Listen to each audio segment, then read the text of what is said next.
Hi, if you like the video, please remember to subscribe.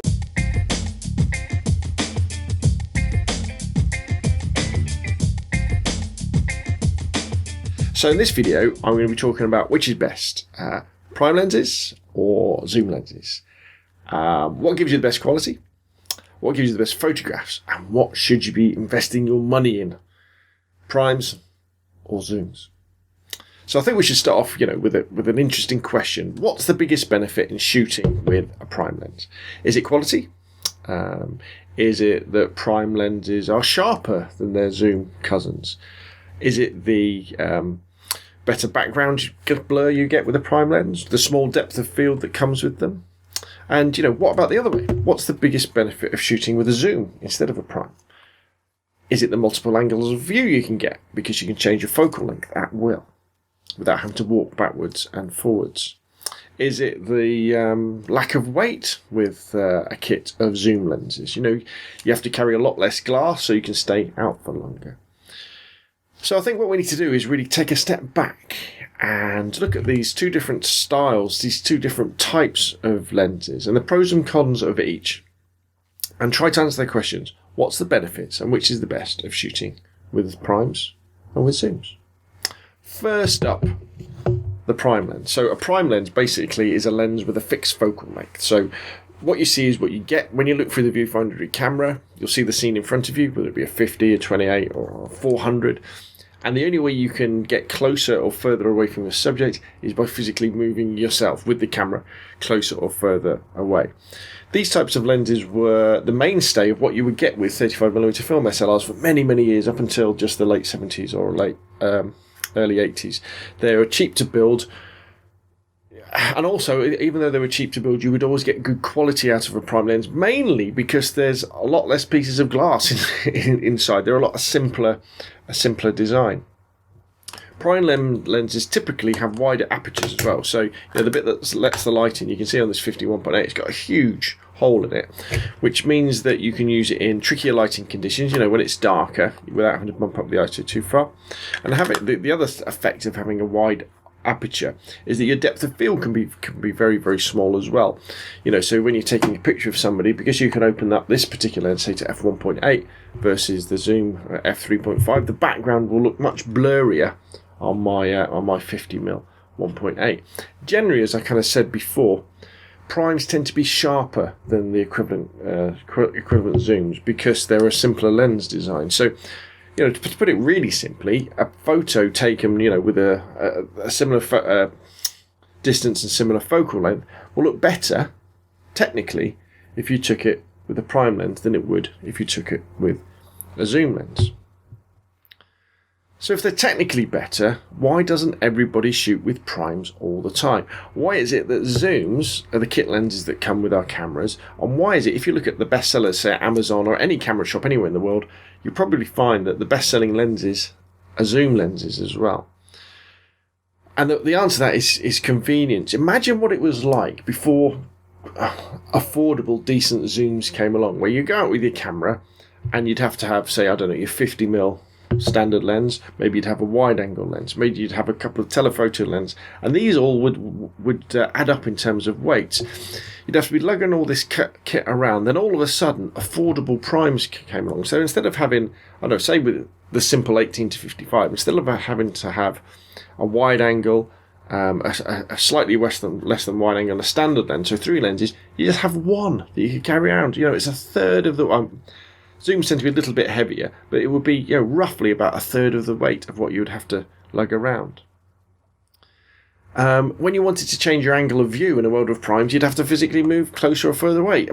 It's not too bad when you're on your feet, but imagine when you've got the camera on a tripod, or you're in a situation where you physically can't get further any back or further closer because you're on the edge of a cliff or your back's up against a building. All of a sudden, with a zoom, we can just turn the zoom ring, or if it's a push-pull type, zoom it in and out, and we get the composition that we want in camera without having to move stuff around.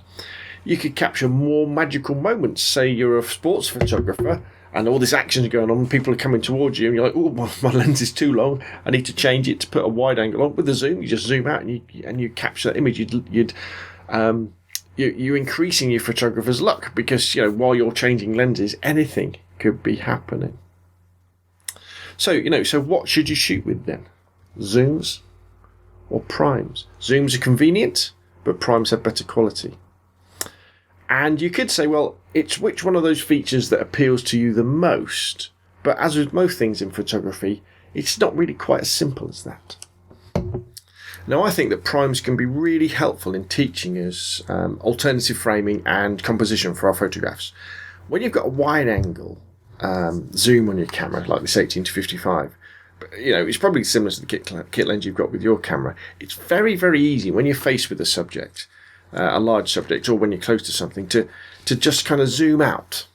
Okay, so you get your subjects kind of filling the frame, but it's kind of the whole of the subject. And you get a little bit wider to get everything in. Now, this isn't always a bad thing, but I think often where photos get more interesting and less postcard-ish like is when you don't try and fit everything in. It's where you zoom in a little bit more. And yes, although we can zoom in with our zooms, when you've got a prime on, something like a 50mm like this, or a 40mm prime on you, especially on a crop sensor body where that makes it quite telephoto, you're forced to abandon the wide shot unless you want to go for panoramas, and you choose the bit that's most interesting. You're forced to look at that scene of the Eiffel Tower, say you're up close to it, and think, well, instead of putting my wide angle zoom on and getting everything, which is the interesting bit that I want to share with everybody? Which bit do I want to take off? And then you choose that particular part of the scene you want. And I really like this side of primes, the way that they force you to look through the world through a fixed angle of view. And what you'll find is when you shoot with the prime, you then translate that skill back to when you're using your zoom. So instead of having it on 18mm all the time and you're taking everything at super wide angle, you probably have it set to something like 35mm or even 55mm, because you'll get to enjoy that view of the world that's slightly more standard or zoomed in kind of look.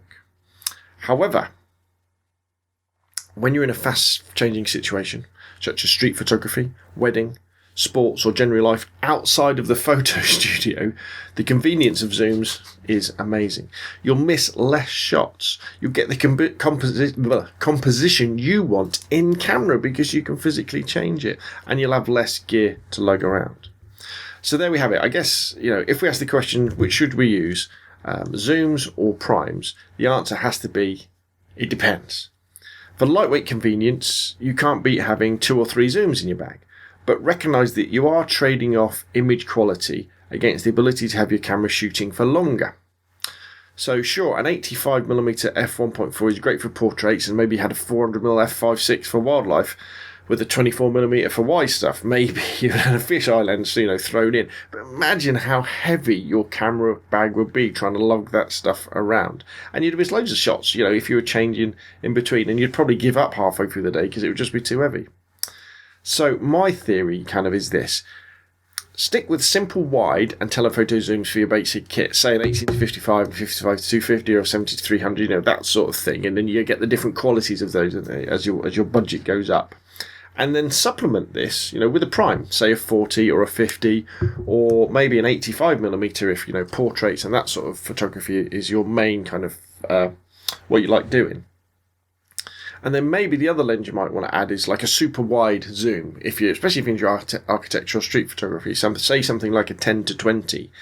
And I think you're pretty much set for almost any photo situation. And the difference in quality between your primes and those sorts of zooms, once you learn to use them to their best ability, because I always remember that 99% of lenses are better than how does it go? 99% of lenses are better than 100% of photographers. Or you're into extreme things like sports or wildlife, where you really need to have very, very long primes or very, very high quality zooms. Then I think you'll be fine. So zooms versus primes, the real answer is both. That's it from me. If you like the videos, please like them, please subscribe, put some comments down below. My name's Rob from RobinOnPhoto.com. Email me scalespeed@gmail.com, and hopefully I'll see you again soon.